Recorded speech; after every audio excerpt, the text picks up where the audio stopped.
Hello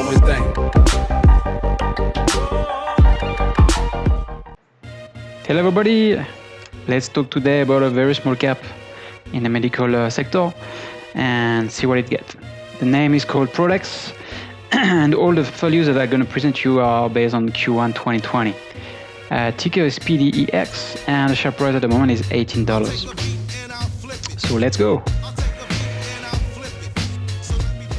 So as usual, I will present you, as usual, the different statements, give you a summary card, you have the DNA card, and then after give you the let's say more information, whether you want to invest or not in such company.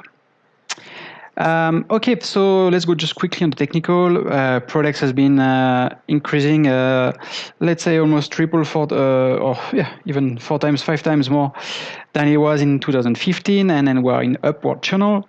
And at the moment, the value is just in the middle side of the channel, of the low end. So it might be an entry point. If you want to wait for $16, it might be a better entry point, but that's how it is at the moment. Okay. So just quickly, Prodex, what is it? It's a $60 million cap company specialized into a medical device and especially manufacturing surgical device. As you can see here, I put like a split of the various sectors that they get their revenue from. And here the comparison between Q1 2019 and Q1 2020, just to give you an idea of how much first the medical device product is. It's almost like 80%. And what the main difference that came here, let's say between 2019 and 20, was just the increase in these repair and other sectors, which contributed to a pretty decent revenue. But overall, this green section, which is the medical device products, has only grown 6% year over year. Now just let's look at the income statement. Looking at the margins, they are quite healthy. You get around a 36% gross margin. But what is cool is like you have like this net margin more than 10% and on a consistent basis.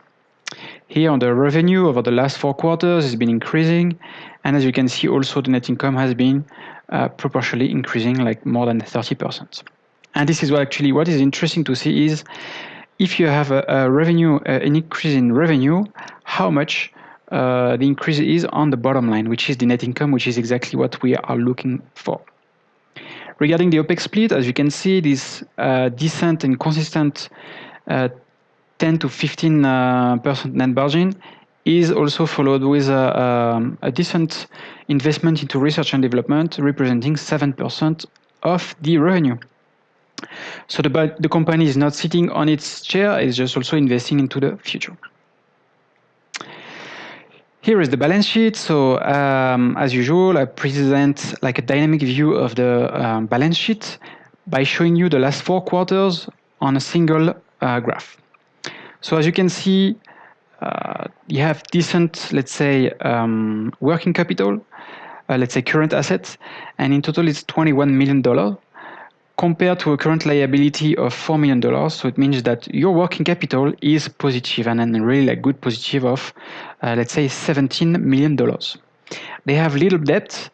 The only thing that I can see here is that there's just increased the inventory from 6 to 9 million over the last year. So is it due to COVID-19 that they just did this increase in inventory to avoid to have issues on the supply chain? I don't know, but basically this is the only point like that needs to be looked at. Other than that, all the values are quite stable. So no problem on this balance sheet.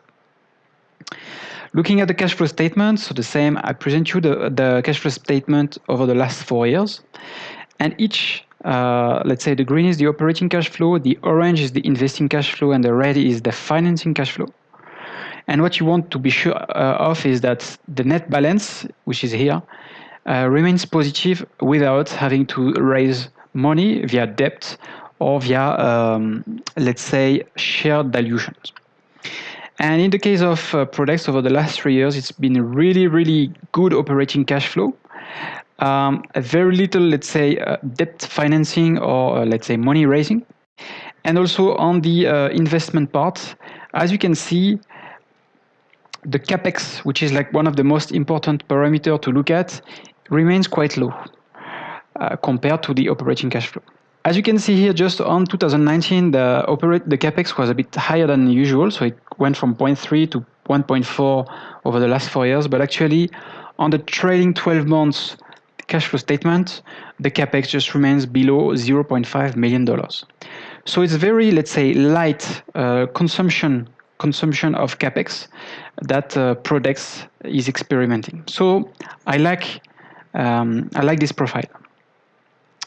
Okay.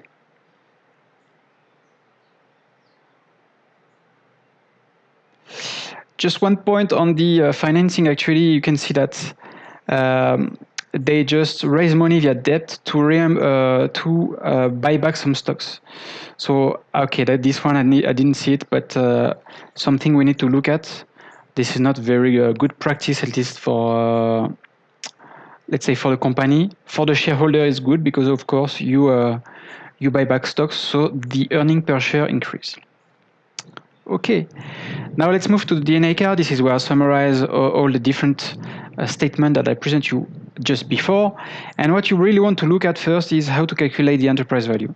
Enterprise value is basically the market cap, where you remove the working capital, because working capital is like basically liquidity that you can remove out of this market cap. But you have to add the long-term debt and remove the long-term investment. So from a $70 million market cap, you end up with enterprise value with $10 million less, which is 59 million. Now the same concept that you have to apply on the earnings, you have to correct them, considering that there will be always capex investments. So there's a way to do it, is basically get the earning of the year 2019, or in this case the trailing 12 months, and you remove the depreciation. And you end up with like basically what is called a free cash flow, as it is as my definition.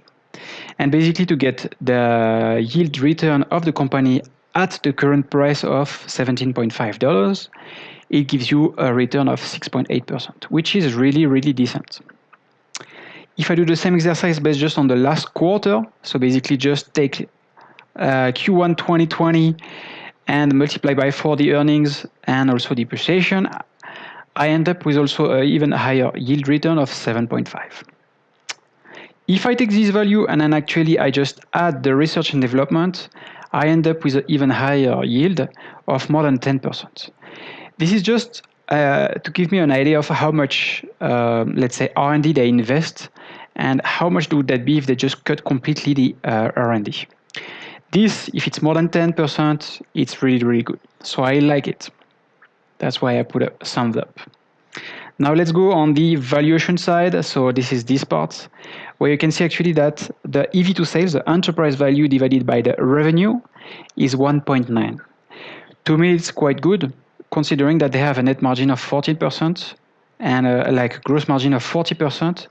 I would have expected Prodex to have maybe a EV to sales of 4, okay, considering that they have growth and such gross margin. So to me, the valuation on the price side is a bit low, so I like it. That's the reason why I'm buying on this company.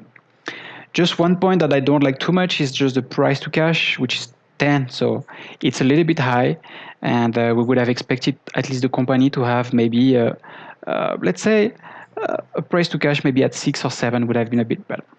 But nothing wrong on this side.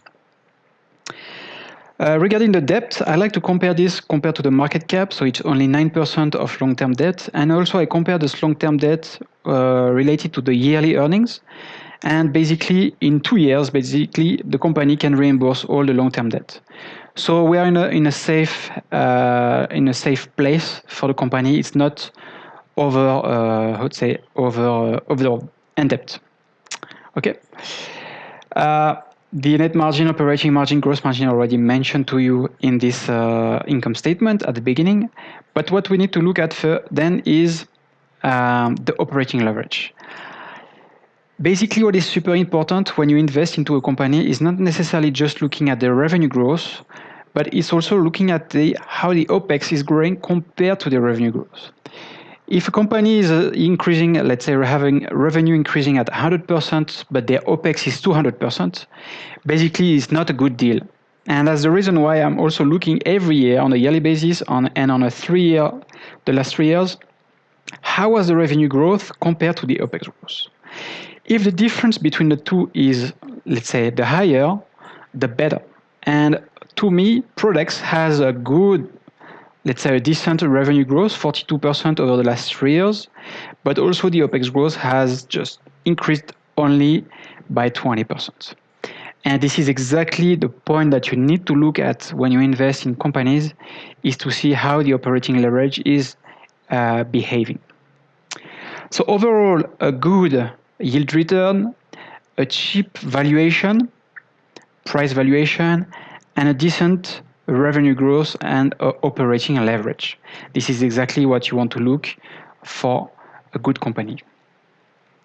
Now looking at the conclusion, I told you they have a solid balance sheet. Okay, they have a little bit of debt, but it's okay. They are profitable, and because of this, because they already have a high yield return, I expect to have very little downside on the share price. I consider that like the minimum price would be when the company is reaching 10% of yield, and it would be equal to a share price of $14. So you might potentially lose, the maximum you can lose on this company is 20%. Now my target is a bit special. I could target maybe a EV to sales of 4, which would give me like a share price of 35. I could target yield return of 5%, which will give me a target of $25. So you see, depending on the way you consider, let's say, your target, it's still at least a 40% upside from the current price. So that's why for me the bet is good. You don't risk to lose too much, but you have more chance to get an upside. So the third point is obviously the excellent operating leverage. Third point is a good CEO. Since 2015, he's been experiencing always a revenue growth year over year. So I like the new dynamic of the CEO. Also, the company has a low float, so that's what I'm showing you here on the schematic. That at least 50% are owned by institution and hedge, and only 43% are available for the public. It's not a very, very low float, but at least it's less than 100%. Also, as you can see, you have individual insider, and basically it's one person of the board that has, how we call it, skin in the game by 3.7%. The cons on this company is basically the current global economy, and as they mentioned on their 10Q extract that I just show you here on the graph, they don't expect to have, let's say, a lot of downside over the next month. But however, if let's say the pandemic continues over the next months, there might be like some decrease. But I think it's the same, let's say, risk as for many other companies. So we should not take, let's say, a lot of credit on this risk. The other one that would be a bit more important to consider is the customer concentration, and basically only 2 clients are representing probably more than 50% of the revenue, and actually even more, like maybe 70-80%. And this is what you can see here on this 10Q extract, that customer 1 has $5 million out of $8 million revenue. And customer 2 has almost 20% also of the revenue.